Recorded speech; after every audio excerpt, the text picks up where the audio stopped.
Trust me, when you finally hit that level of maturity, some certain level of maturity in your life, then you will realize that sex is very spiritual, very deep, and it's not just something you should have with just anybody.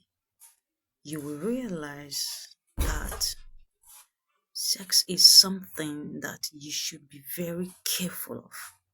By the time you finally realize this fact, trust me, you won't be feeling honey just anyhow for just anybody.